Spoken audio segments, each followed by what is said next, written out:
এই যে দেখেন আমরা এখন পিৎজা খাবো। আম্মু অলরেডি একটা নিয়ে নিছে, দেখছেন কি ফাঁকিবাজি করছে। এই যে এখন আমার মেয়ে নিতেছে। তারপরে এই যে আমাদের এই পুচকুসোনা এখন পিৎজা খাবে। আসো বাবা আমরা পিৎজা খাই, আসো আসো আমরা পিৎজা খাই, একটা খাই দেখি। হ্যাঁ আমার ভাই নিয়ে আসছে পিৎজাটা, তো এত ঝামেলার মধ্যে যে পিৎজাটা খাইতেছি। এটা এখন দেখি এখন কেমন লাগে। এই যে পিৎজাটা, সেই মজা, বিসমিল্লাহ।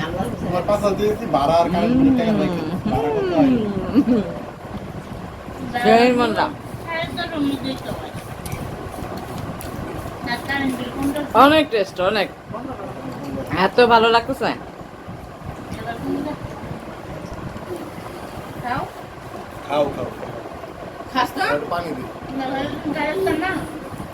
সস নাই, সস নাই। আরে বাবা রে, 12টা বাজে বারণের কথা, এই হলো লোড। 12টায় বন্ধ করছি ওভেন, ঠিক আছে, লোড দিছি। আইসি কয়টা বাজে? একবারে 11টা 58 দিকে 2টা অর্ডার করতে, একটা রূপাঞ্চি, ঠিক আছে, একটা 5টা মতো। ওটা 40 মিনিট দিয়ে তারপর টাকা তুললে বেড়ার বিকাশে টাকা নাই। দেখেন আমার আম্মু খাইতেছে, ক্যাশে না, আমরা সবাই খাচ্ছি এখানে, সবাই আরে হেডি লগে লোড দেন যে আয় বলমু, অনেক মজা লাগছে, অনেক। তো আপু ভাইয়েরা, এখন আমি কালকে রাত্রে তো দেখলেন যে সিঙ্গারা খাই, সরি কি বলে, ওই পিৎজা খাইলাম সবাই একসাথে মিলে।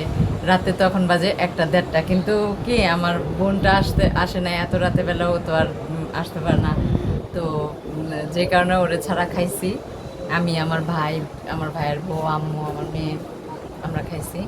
তো সকাল থেকে ভিডিওটা শুরু করব করে আমি আর মানে মোবাইলটাই হাতে নিতে পারতেছি না, এতটা কাজের চাপ, মানে এতটা কাজের চাপের মধ্যে আছি।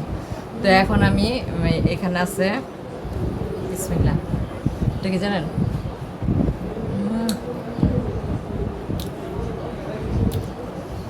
সেই হয়েছে কদবেল ভর্তা।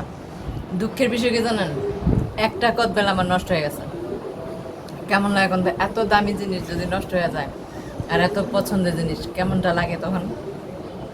সময়ের অভাবে খেতেও পাই না। ভর্তাটা কিন্তু আমার মেয়ে বানাইছে, ও পড়ার চাপে মানে বানাইতে পারতেছে না। কয়েকবার বলছে ওরা, জানেন, যে ভর্তাটা বানা, কিন্তু পড়ার চাপে করতে পারতেছে না। আজকে শুক্রবার, আজকে একটু সময় পাইছে, আজকে দেখেন একটা কদবেল নষ্ট হয়ে গেছে। তো যাই হোক, কিসমতে নাই ওইটা, রিজিক হয়েছে সবচেয়ে বড় জিনিস। এখন হালুয়া বানাইলাম, হালুয়াটা সেট করে রাখলাম। ভেজিটেবল পুলি পিঠা বানাবো, এটার জন্য এখানে বসছি সব কিছু নিয়ে, যে দেখেন এই যে বেলুন পিঠে নিয়ে বসছি।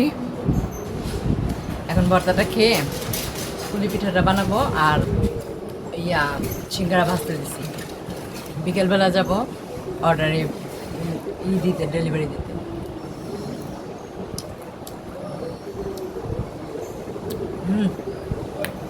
সেই মজা, এত পছন্দ আমার কদবেল। আমার আব্বু যখন বেঁচে ছিলেন তখন সবসময় কদবেলের সিজনে, কিন্তু না জানেন তখন কদবেল আমি অতটা পছন্দ করতাম কি, সময়ও পাইতাম না। আর তাছাড়া কদবেলটা বানায় খাইতে একটু আলসামিও লাগে, ফাটানো, আবার চামিচ দিয়ে বের করা, আবার এটার ভর্তা বানানো। তো কত কদবেল যে নষ্ট হয়েছে, আব্বু নিয়ে আসতো, আর আব্বু না গাছ পাকনা কদবেল নিয়ে আসতো, তা আম্মু ভর্তা বানাইতো, ওইটা খাইতাম, খুব মজা করে খাইতাম। কিন্তু এখন গাছ পাকনা কদবেলও পাই না, খাইতেও পাই না। যাই হোক, আপনার সাথে কথা বলতে বলতে আমার অনেক সময় চলে যেতেছে। এখন আমি পিঠা বানানো শুরু করি।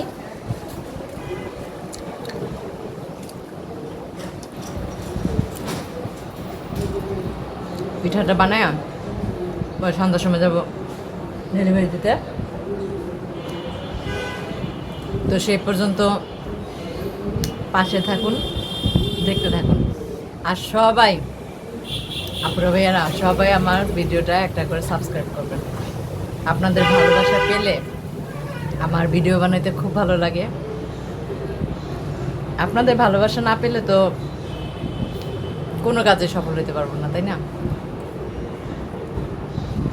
দেখলে ভিডিওটি, আর আপনারা ওইরকম কদবেল ভর্তা বানাই খান, অনেক টেস্ট হয়েছে অনেক। তো এখন আমি আছি হলো এটা আমির কমপ্লেক্সের অপোজিট বলতে আমির কমপ্লেক্স আর আজর কমার্শিয়ালের মাঝের যে রোডটা একদম, এটা গেছে আপনার এই রোড দিয়ে আমি আগে সবসময় এখনও যাই, 5 নম্বর সেক্টর যাই, এই রোডটা দিয়ে একদম সোজা গেছে। তো এখানে আমি ওই দিক থেকে আসছি, এখন ওই দিক থেকে আসছি। আর হলো গিয়ে দেখেন আমি ভিডিওটা ওই দিকে করিনি, আমার খুব ভয় লাগে মোবাইলটা বের করতে। তো এখানেও খুব রিস্ক নিয়ে করছি। দেখেন কত লোকজন, আজকে আরও শুক্রবার না, শুক্রবারে দেখেন উত্তরার কী অবস্থা, মনে হয় মানুষের মেলা। আর হয়েছে গিয়ে দেখেন বাহিরে কত সুন্দর সুন্দর দোকান বসছে। আর এই যে খাবারের দোকানগুলি দেখতেছেন, আমার কাছে এত ভালো লাগে যে খাবারের দোকান দিয়ে যারা জীবিকা নির্বাহ করেন তাদেরকে আমি খুব অ্যাপ্রিসিয়েট করি। এটা হচ্ছে আমি রাস্তার ধারের দোকানের কথা বলতেছি, বড় বড় রেস্টুরেন্ট না কিন্তু। তো এই যে এখানে হলুদ, কাঁচা হলুদ, অনেক দিন পর দেখলাম কাঁচা হলুদটা, খুব ভালো লাগলো। তো আমলকি সব কিছু নিয়ে বিক্রি করতেছে। তো রাস্তার ধারের দোকানগুলো দেখে আমার কাছে খুব ভালো লাগে। এদেরকে খুব আমি খুব অ্যাপ্রিসিয়েট করি মনের দিক থেকে। শুধু আমি না, আমার মতে যে এখানকার এদেরকে সবারই দরকার অ্যাপ্রিসিয়েট করার, কারণ ওরা যে খাবারের দোকান দিতেছে, হয়তো বাসায় যারা রান্না করে দিতেছে তারা কত কষ্ট করে রান্না করে দেয়, তাই না? তো এদের খাবারই তো মানুষ খায়, রাস্তাঘাটে ক্ষুধা লাগলে খায়। হ্যাঁ, অবশ্যই টাকা দিয়ে খায়, কিন্তু খায় তো।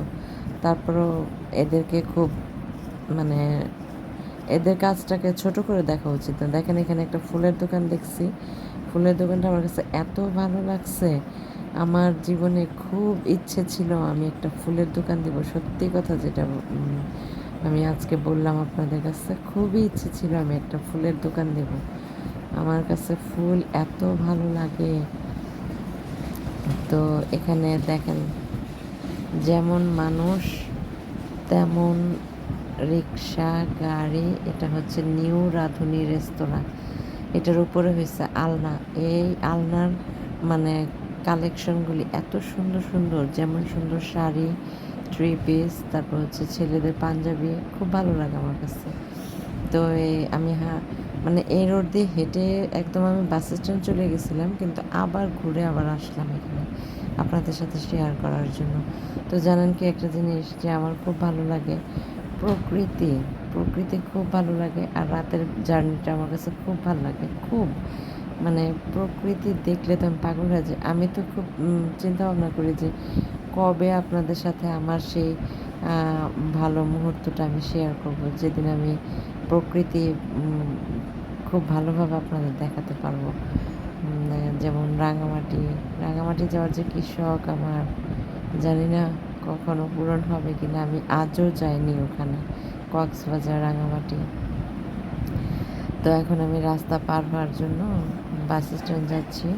তো বাস স্ট্যান্ডে এসে অফ ক্যামেরা আমি রোডটা পার হয়েছি, কারণ সিঁড়ি দিয়ে যখন উঠি আমি কী বলে ওই ওভারব্রিজের ওভারব্রিজে যখন উঠি তখন খুব ভয় লাগে, এত ভয় লাগে যে কখন জানি মোবাইলটা হাত থেকে নিয়ে যায়, এরকম অবস্থা। তো রাস্তাঘাটে আসলে মোবাইল বের করাটা ঠিক না সন্ধ্যার পরে, যেমন জনবহুল এলাকাতে তো অবশ্যই না।